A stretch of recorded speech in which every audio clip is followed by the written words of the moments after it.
Welcome to OLC 40. This is class 27, unit 4. We are on lesson 18, assignment 42, part A, and I am Jillian Percy. Here are all the ways to reach me, 1-800-465-7144 if you want to talk to me while I'm in the studio. The WASA office, 1-800-667-3703. I'm usually here for a little while after I leave the studio. You can fax your work to 1-800-463-7852. And you can rewatch an recording at any time on YouTube, capital G, capital P, ERCY, space, capital W, AHSA. Submit your assignments at student.work@nnec.on.ca. Please remember to put your full name on it, the lesson number, assignment name, or assignment number. I get a lot of assignments. If I am not sure where an assignment goes, I do not mark it right away. I wait until I can talk to the student to be sure, because each assignment has a different marking scheme. Okay, so I want to just kind of quickly finish up the work we were doing on revisions. From yesterday, the rough copy for that was worth 5 marks. The good copy is worth 10 marks, which means I'm going to be looking for a lot of differences in the good copy. Okay.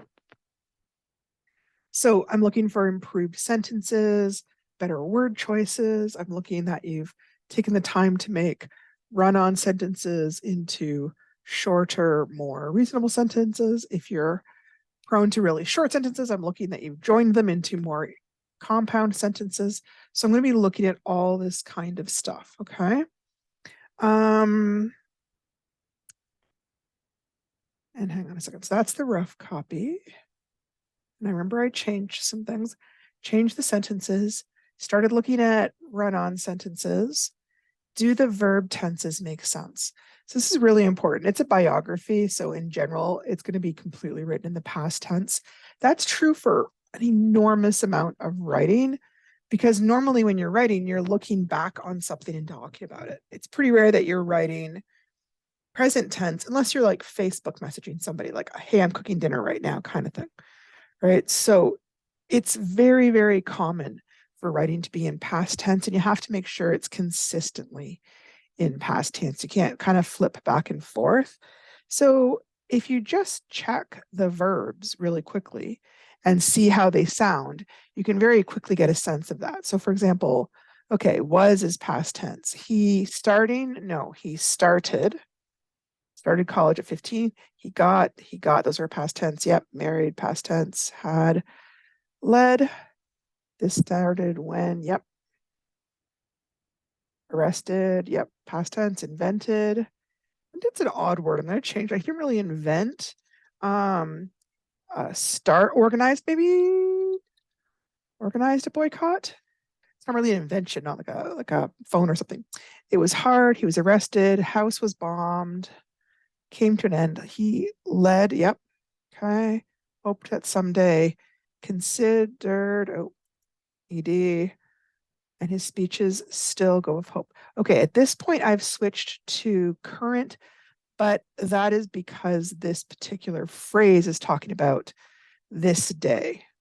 So at that point, it's okay. So I've checked my verb tenses, sentence variety. Have I punctuated? What is, hang on, quick tool. What's unhappy about this? No, that's okay the way I did it. Okay, hang on. All right. Oops. I'm going to ignore these because I don't want it to change everything. Hang on a second. My apologies here. Hang on. Okay. So I'm going to kind of go over to my good copy just because this one's starting to get kind of messy and I'm a little unsure here. Okay. So this is what I've got at this point. Martin Luther King Jr. Okay. Jr. should be a capital J. It's kind of part of a name. We usually also have a period at the end because it's a short form. Jr. was a civil rights activist. He was born in Atlanta, Georgia, 1929. He started college at 15 years old. He got a sociology degree. I'm going to combine these because it's two very short sentences. And later, and oh no, hang on, that's not the L. And later, Martin got a divinity degree. After that,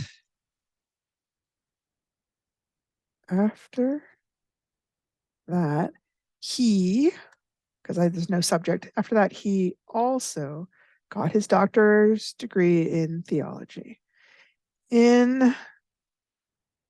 1953, comma, he married Coretta Scott. Now her name needs to have capitals. Coretta Scott. They had, and I'm going to join those because those are two pretty short sentences. In 1953, he married Coretta Scott, and they went on to have 4 children. Because obviously, you don't have 4 children all at once. They went on to have 4 kids. Martin Luther King Jr. led the Montgomery bus boycott. This started when Rosa Parks refused to give up her seat on a bus.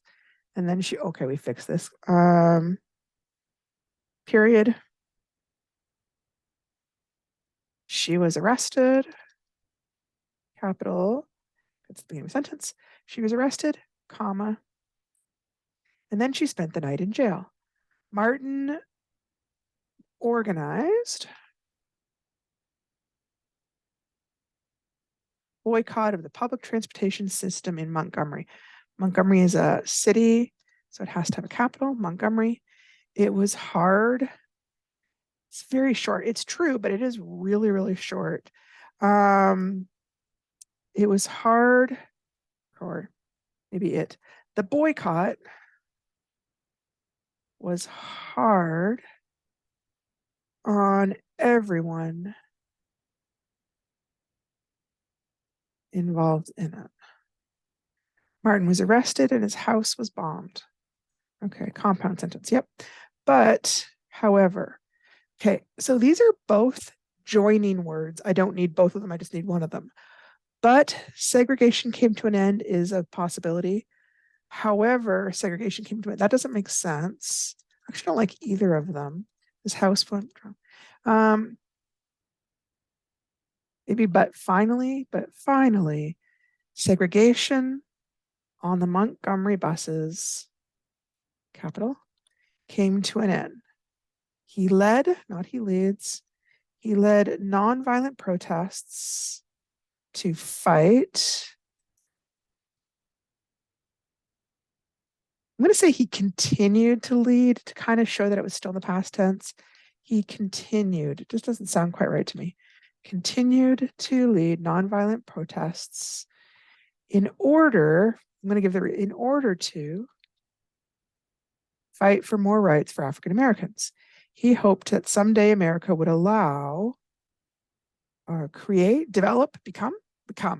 would become a country where race did not divide it, or divide its people, maybe? Divide its people, period. Okay.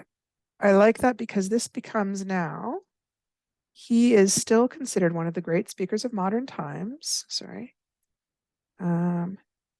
And his speeches give hope to many this day. So I can't get rid of that line there. I switched here to present day, but it's because in the context of the sentence, I switched to modern day as well. Okay, so that makes sense. I'm going to just ignore this. Okay. So we have discussed this already. Yep. All right. So grammar. Why do we learn grammar? When we talk, we have so many ways to get across our meaning.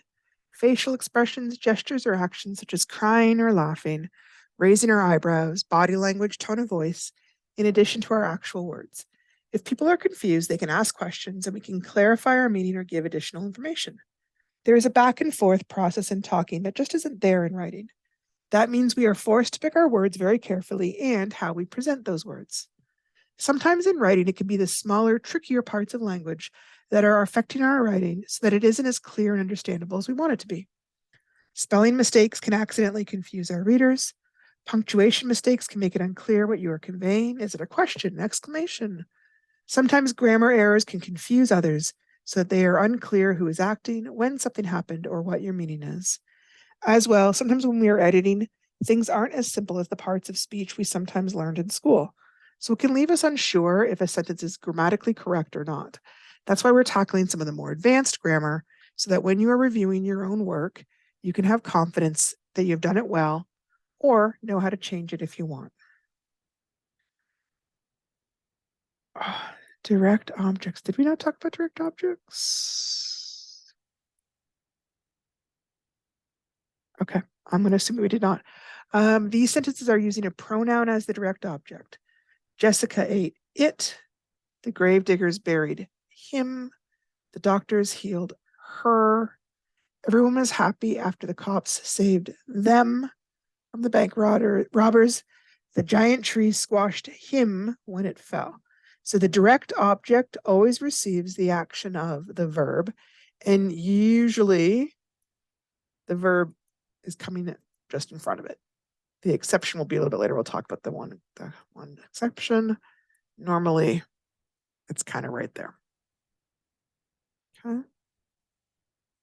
Just kind of highlighting that real quick. After the cops saved them. This one's a little bit tricky because it's a complex sentence.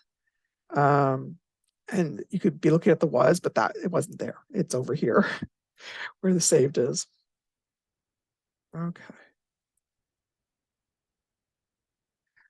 All right, let me see here. Noun phrases can also act as a direct object. A noun phrase is a group of two or more words acting together.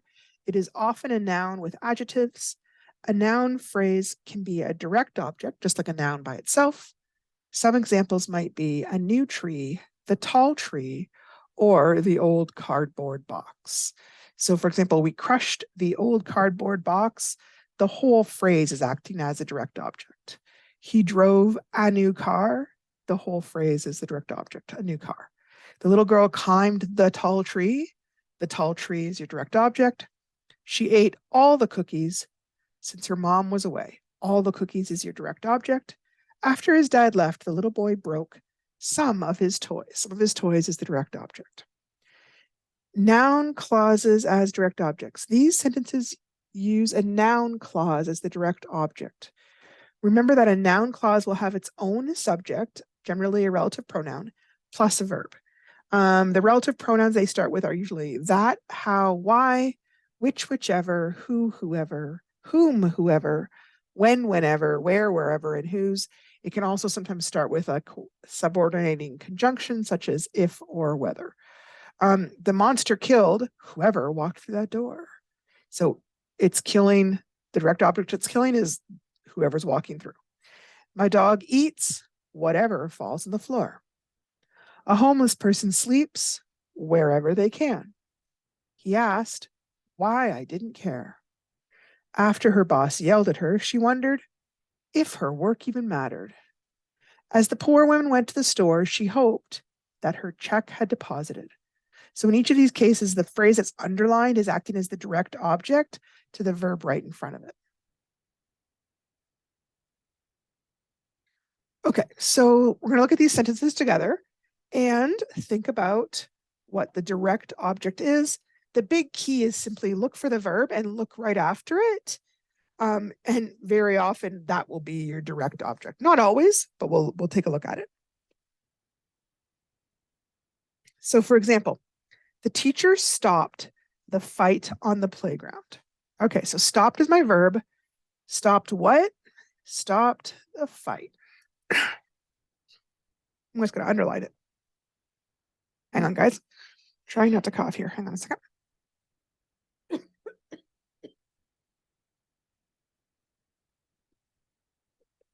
Jason bought the cool sports car last week.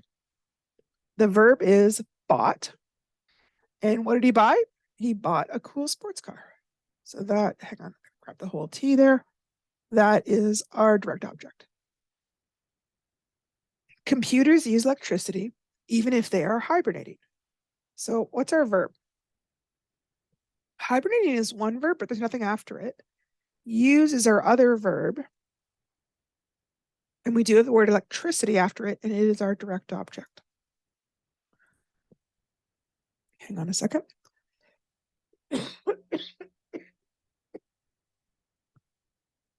Sorry, guys, I've been talking a lot today, so my voice is just beginning to go on me a little bit here. The soldier fired a gun at the enemy. All right, so fired is our verb. What are they firing? They're firing a gun.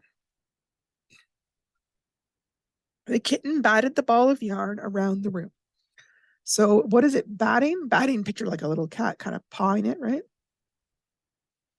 Not a ball, but a whole ball of yarn. The whole phrase is your direct object.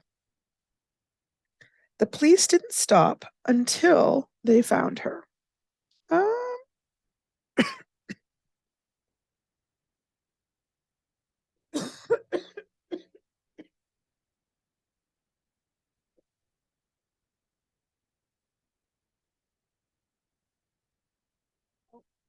I couldn't see this one for a second.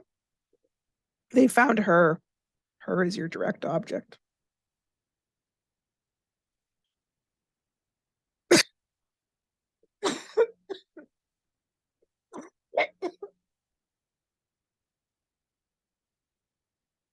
Sorry, guys.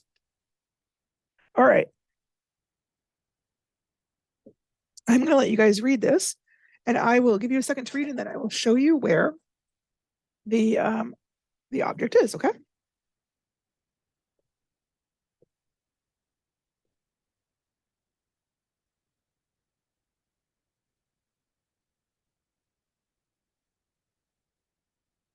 All right. Pencil sharpener broke the pencil. Many people chose pop instead of milk.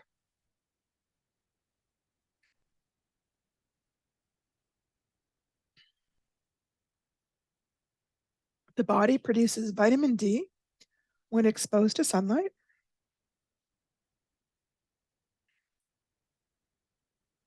Jessica saved the kitten from the big dog.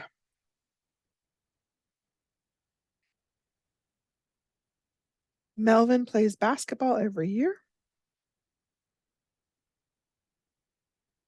When we got there, we boarded the plane. We boarded the plane. Okay.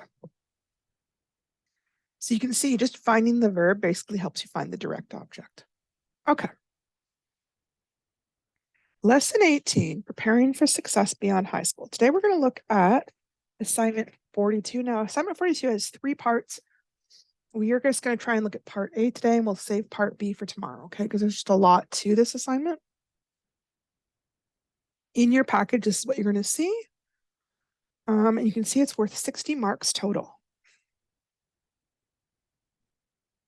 In this lesson, you're going to read an article provided, answer questions to demonstrate your understanding, do further research, and finally write an information paragraph to share your knowledge. Okay, so today we are working on part A, which is basically this part. Okay. So part A is worth 20 marks. You're going to read the article entitled A Guide to Scholarships, Awards, and Applications by Rob Taylor and answer the questions that follow. Be sure to use complete sentences. I am including the article in the next few pages. In case you haven't like heard the phrase before, scholarship is just when you get money to help you go to school. In the States, it's really commonly used in like sports events. Canada generally kind of frowns on that, but we do give scholarships for other things. So the whole kind of crux of this article is how to get scholarship money to help you finance school beyond high school, because that can get expensive. Okay. So it's called A Guide to Scholarships, Awards, and Applications by Rob Taylor. It's written in the first person, so the I all the time is referring to Rob Taylor. When I was in school at both the University of Toronto and Ryerson, I didn't receive a cent of scholarship money. I did receive an honorarium for being president of the Student Residence Council at U of T Scarborough, and I did receive some money from the Millennium Scholarship Fund, but that was more loan relief than a scholarship. I had to be in debt to get the money, and it was applied directly to my OSAP debt. While it was nice to have less OSAP to pay back, having some actual cash would have been nice too. I'm not sure if you guys have heard the phrase OSAP. OSAP is Ontario Student. Oh, I forget. But basically, they help give you money when you're trying to go to university.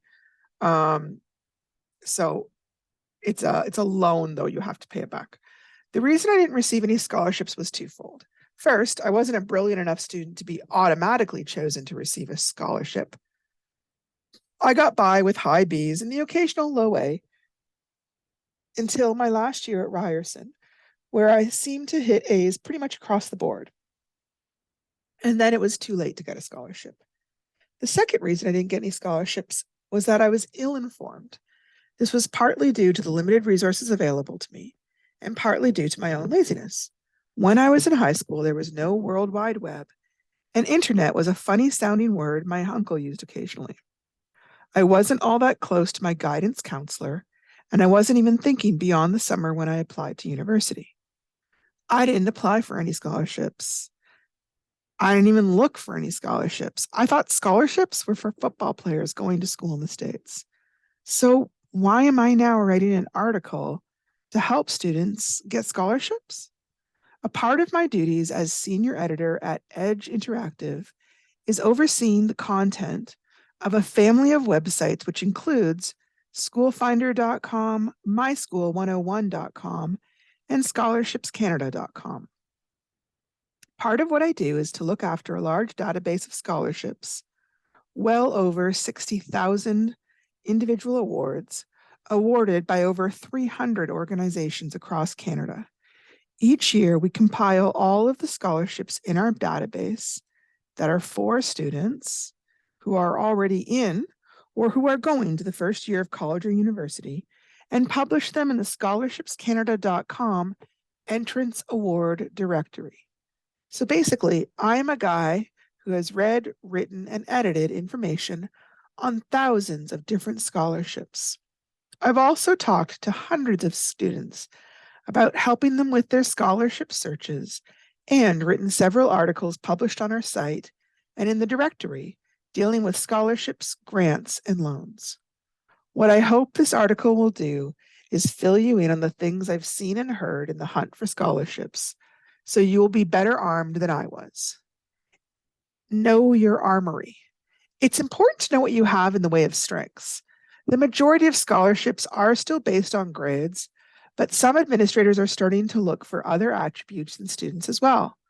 To know what you can get from a scholarship, you have to first know what you have in the way of assets. And he doesn't mean here like financial assets. He means like your assets are whatever your skills and abilities are. So, for example, do you participate in any extracurricular activities like basketball, hockey? Do you participate in any particular school events? Do you get involved in sporting events? Do you help out in your community at all? Do you work on student council? Do you volunteer anywhere?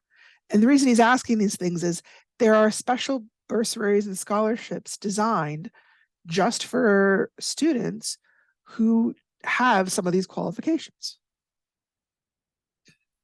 Have you ever been in a play, worked on a farm, run for office, been on an exchange program, grown vegetables, written a play? You get the idea. Anything that makes you different from the other students applying for scholarships is important. I recommend sitting down with your family and thinking about it. Make a list. You might even want to run through your days. Something that seems routine to you might be extraordinary to someone else. I'd also recommend talking to your guidance counselor about how to approach your search for scholarships. It's their job to help you get ready for post-secondary education, and they're good at it. Know what your resources are. You should start your search for scholarships, and indeed all money for schooling, close to home. Does the company or organization you or your parents work for offer any scholarships? It's been my experience that some companies offer scholarships to employees or children of employees, and they choose not to advertise outside the company because they don't want other people applying, right? I don't know where to recommend checking with companies because each one is different, but you might want to check with your or your parents' boss or HR to see if they know anything about any scholarships. Similarly, Do you or your parents belong to a union or an employee organization? Some unions are reluctant to post information about scholarships anywhere except internally, since their scholarships are open only to members or children of members. Check with you or your parents' union rep or their office. Are you or any members of your family veterans or children of veterans? Veteran organizations give out a good chunk of scholarships. Maybe your parents belong to a lodge or a club that has a scholarship for members or children of members. Look into the activities you are involved with. Make a list of possible sources of money to go after, like work or a club. Sometimes high schools offer awards or have specific scholarships associated with them. Generally speaking, the guidance office or the principal will have information on these programs. Statistics to back up what I've just written. So, to prove that I learned something from my professors and instructors, let me back up what I've said in the last two sections with some facts. Of the 7,363 individual scholarships listed in the 2004 scholarshipscanada.com entrance awards directory, that's a mouthful, there are 17 that require some kind of agricultural involvement, like farming, 262 that require athletic involvement, 631 that require some sort of extracurricular activity, 615 that require some sort of leadership role, 1,115 that require a school or community service, 80 that require the student to have a general disability.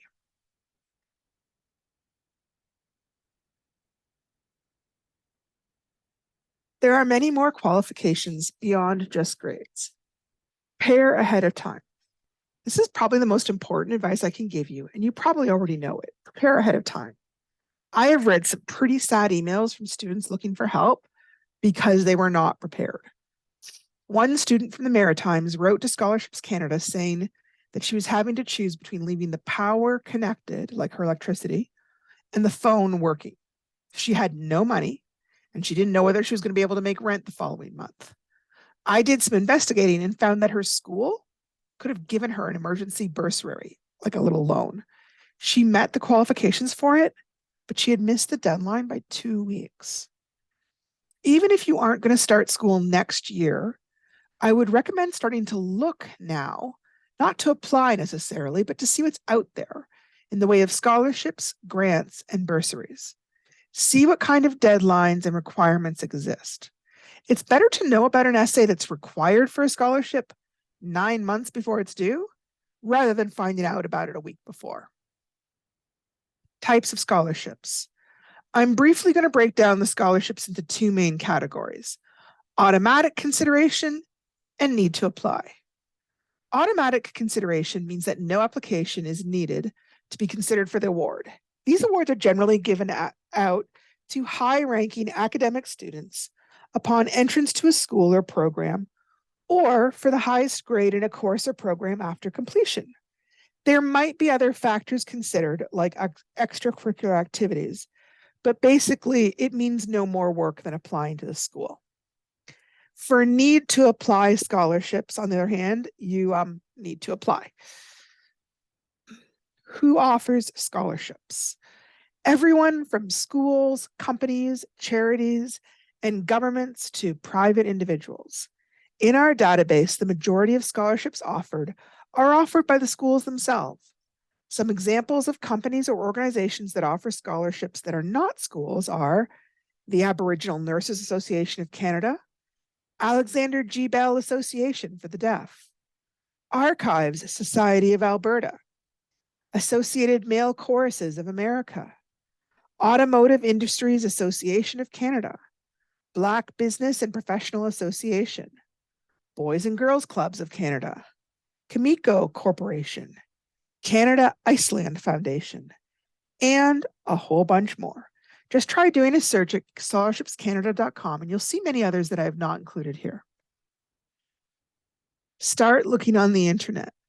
Where do you start looking after you've gone through your local resources? The internet. But just doing a search on a search engine, no matter how internet savvy you are, is just going to frustrate you. What you need to do is use a specific database of scholarships organized in such a way to make searching effective. I would recommend scholarshipscanada.com. You can start looking right away with no idea where you want to go to school, but I would recommend at least having an idea. As I mentioned before, most of the scholarships in our database are for students attending specific schools. Having an idea of where you might go will narrow down the field a bit. The scholarships in a database tool like scholarshipscanada.com will most often not be a complete explanation of everything you have to do to get the scholarships. This is because of space issues, both in the print directory and online. So if you find a scholarship in scholarshipscanada.com that interests you, you're going to have to use that lead and find out more about the scholarship, either by contacting the organization who offers it or by looking at their website or their print literature. Follow every lead. If you do find a scholarship that leads you to another piece of literature or another website, check it out carefully. They may have posted a new scholarship that we haven't gotten to yet, or they may have changed the name or the requirements of our scholarship. Scholarships are like a trail that you follow. Explore all the forks in the path before you go home. Preparing an application. This is probably where I'm the weakest in giving advice. As I mentioned before, I have never applied for a scholarship myself, and this part of the process is one I rarely see. However, from what I've learned by talking to administrators and students, and what I've applied from building resumes for jobs, a similar process in some ways, the most important thing is to be informed. Make sure you know everything about the award before you apply for it. Be sure they meet all the requirements. A lot of administrators who speak to me tell me that they're frustrated by the number of students who apply for awards, but who do not in any way qualify for them, or by those who may be eligible, but have forgotten some detail of their application package. Like for a job application or a resume, spelling, grammar, and sentence structure are very important in any kind of scholarship application. Read what you write again and again. Could you say something more succinctly? If so, do it. I come from a journalistic background, so I kind of hate the elevated language a lot of people use when they're applying for jobs or scholarships. If it's done right, then it's pretty cool. But most people aren't good enough writers to do it well, and it comes off sounding awkward and weird. I would try to keep it simple, although a couple of appropriate, elegant words are always nice. Plus, if you keep it simple, you get to say more. This is my opinion. It could depend on who your audience is. Finally, try to think of an application letter for a scholarship the same way you would think of a letter you'd write when applying for a job. What makes you more deserving than anyone else for this award? Organize your thoughts. Take the time to figure out who will be reading this letter. If possible, address the letter to them directly. If appropriate, enclose a self-addressed, stamped envelope for the administrator to use to reply to you. Above all, be polite. Thank them for their time in considering you for the award.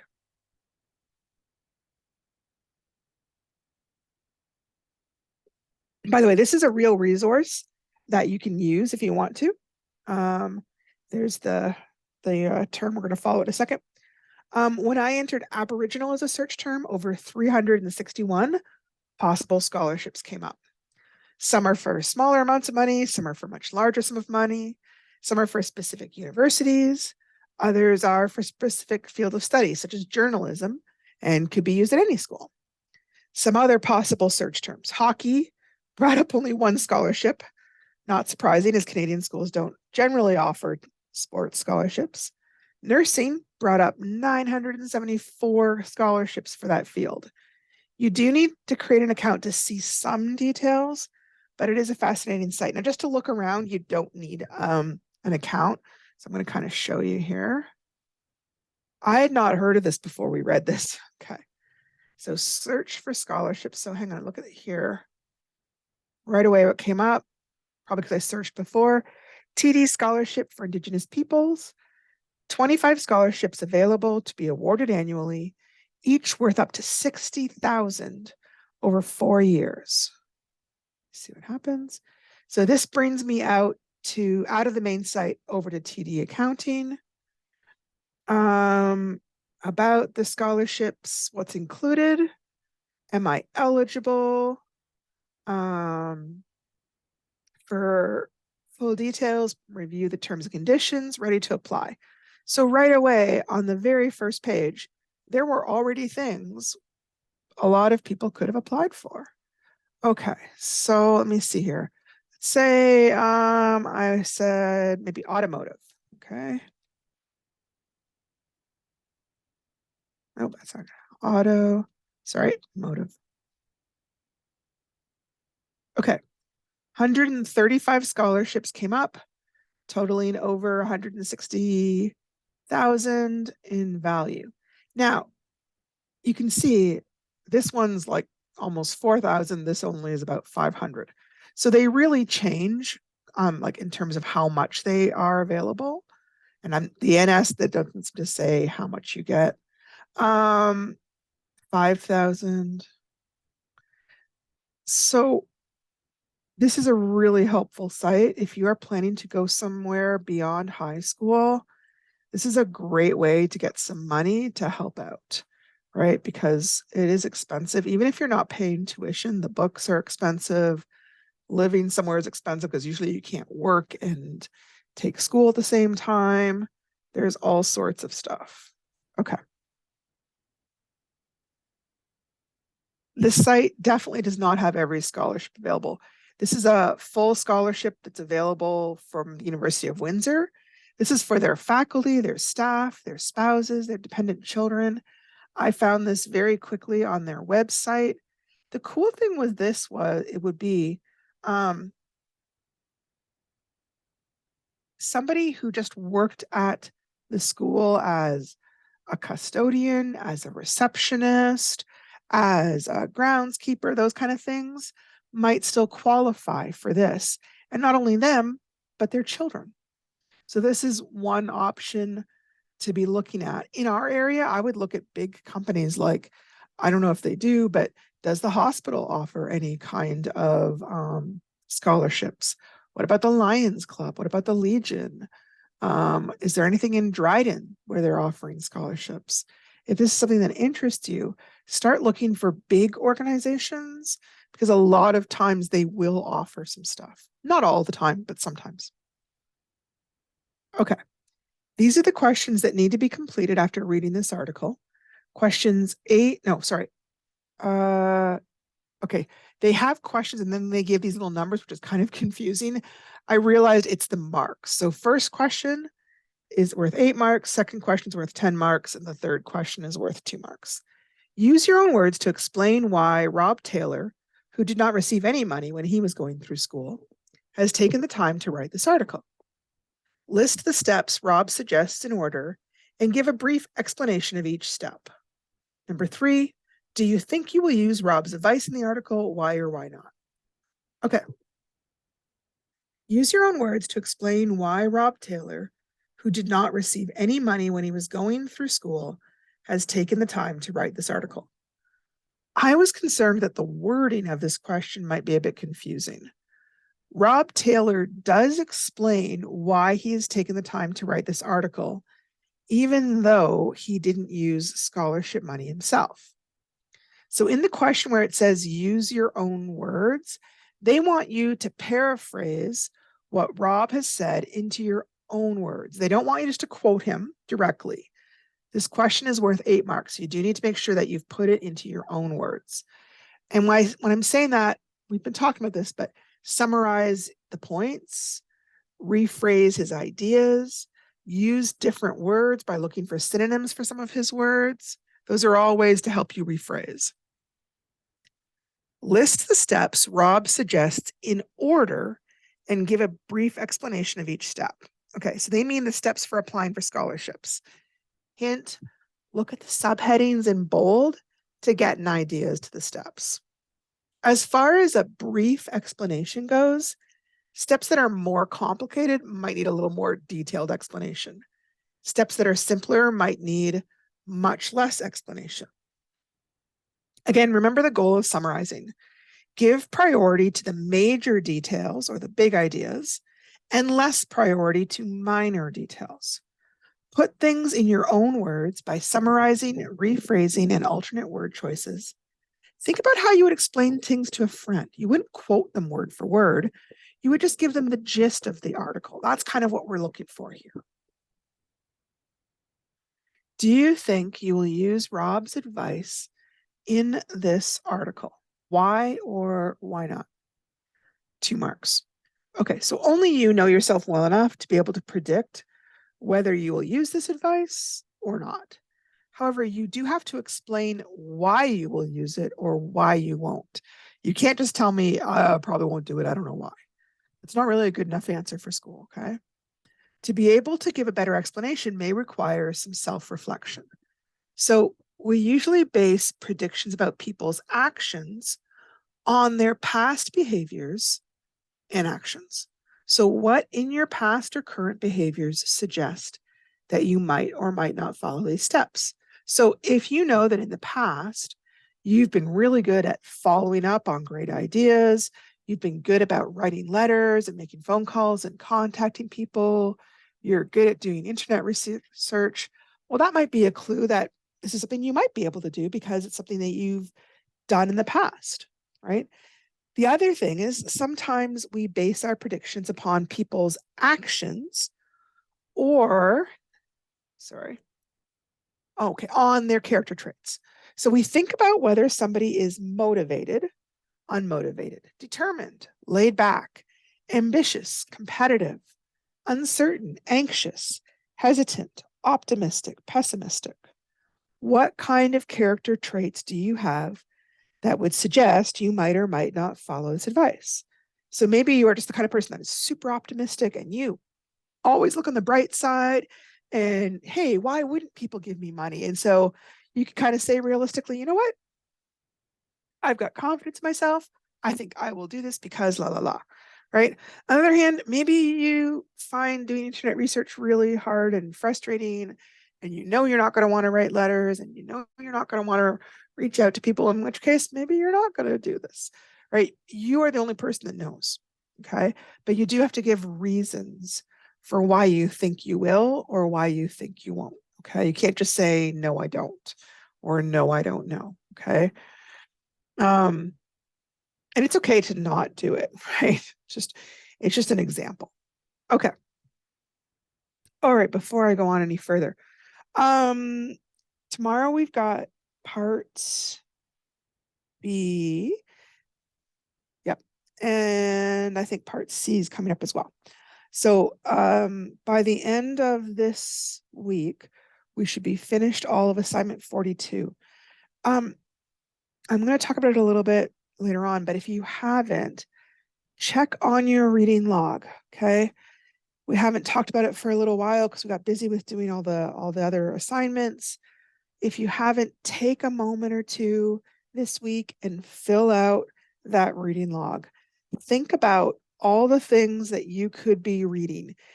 Anything is legitimate. It does not have to be a novel or a short story or poetry. If you read the nutrition labels on something to figure out if it had something you're allergic to, great, that was reading. If you read the memo that the boss sent around about how they're going to do new check-in procedures, great, that was reading. If you spent some time looking up how to buy tickets for the next Taylor Swift concert on a website, that counts as reading. Any time where you were looking at words and understanding them in any way counts as reading, okay? So posters, messages, notes, lists, cards, what else? Rummage sale ads, job ads, sale explanations, gaming tips, anything like that counts. Okay, it doesn't have to be a lot of time. We just want you to be showing that you need to do the reading log. And this is not just my requirement. This is a government requirement. Part of the requirements of the OLC course is that students are required to keep a reading log. So that's why it's in there. It's not just for no reason. Okay. So we talked about direct objects. I'm going to talk about indirect objects because I want to make sure we kind of catch up. Yeah. Okay. Direct objects receive the action of the verb. In this sentence, he threw the ball. Threw is the verb, and the ball is the object. An indirect object receives the direct object. It comes before the direct object generally. Here are some examples. He threw Jane the ball. Ball is the direct object. Jane is the indirect object. So he didn't throw Jane, right?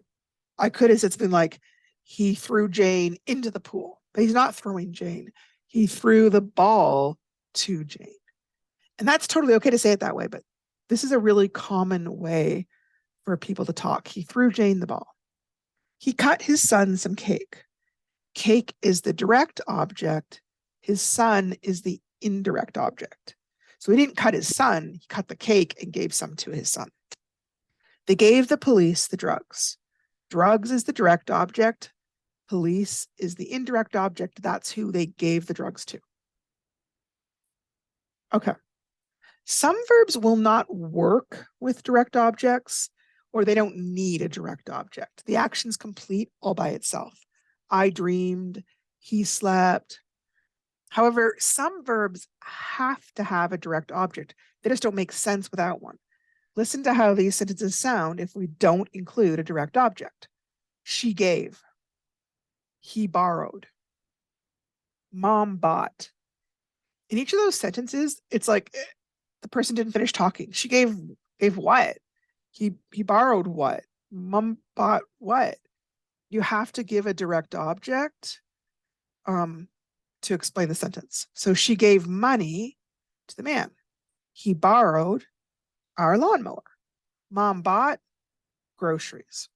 Some verbs can be both transitive and intransitive. In other words, they can work with a direct object or they can work without one. There is also something called ditransitive verbs. Ditransitive verbs work with direct objects and indirect objects. These are some common ones: ask, give, offer, send, show. Tell, buy, assign, bet, bring. Pay, cost, due, feed, find. Lend, owe, pass, play, get. Remember that a verb will still be transitive if there's no indirect object. So I could say the vicar gave a sermon, and it's transitive. The vicar gave a sermon to his congregation. Now, here's a problem. This format is considered a little tiny bit controversial, okay? Some people would say that this does not count as an indirect object because it's got a preposition. Another way this could be written that would be more traditional would be the vicar gave his congregation a sermon. So he's giving a sermon, but he's giving it to his congregation. Now, these are both correct grammatically. I just want to point that out. Either one is totally fine grammatically, okay? It's just, I would say that this is not actually a direct object. Or sorry, an indirect object, not to my mind. But it is a controversial thing. Where's the controversial part? I'm going to come to here. Yeah. Oh. Okay. Traditionally, no.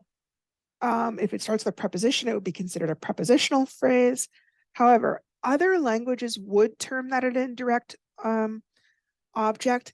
And for the purposes of people trying to become multilingual, some people feel that we should allow it in English so it's a little bit easier for people to translate phrases from one language to another language. I'm not really sure how widespread that point of view is. Like, I don't know if you're at university, if that's a really common phrase. I'm not even really sure how important it is. It's totally fine to have a prepositional phrase in a sentence. However, it comes up just because we're beginning to study what's considered grammatical and what's not considered grammatical. And so we're looking at what's proper, okay? Just so that we can edit our own work, basically. Okay. Indirect objects are often people, not all the time, but a lot of time we're giving the direct object to a person.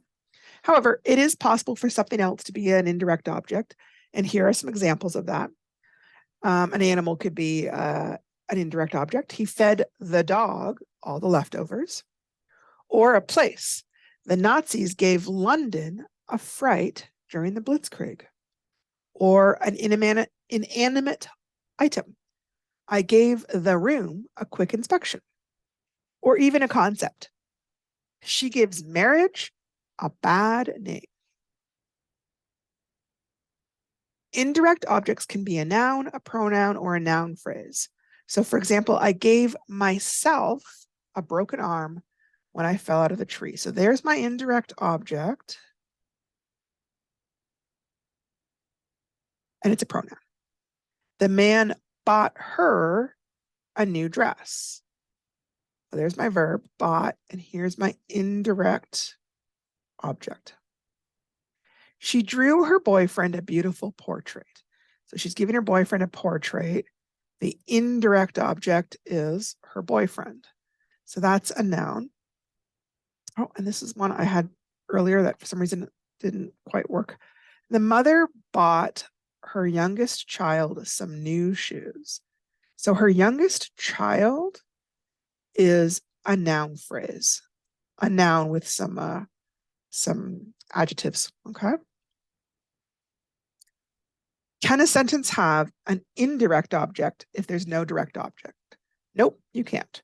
An indirect object is going to be receiving the direct object. If there's no object to give, there can't be an indirect object. So here's an example. I gave Martha.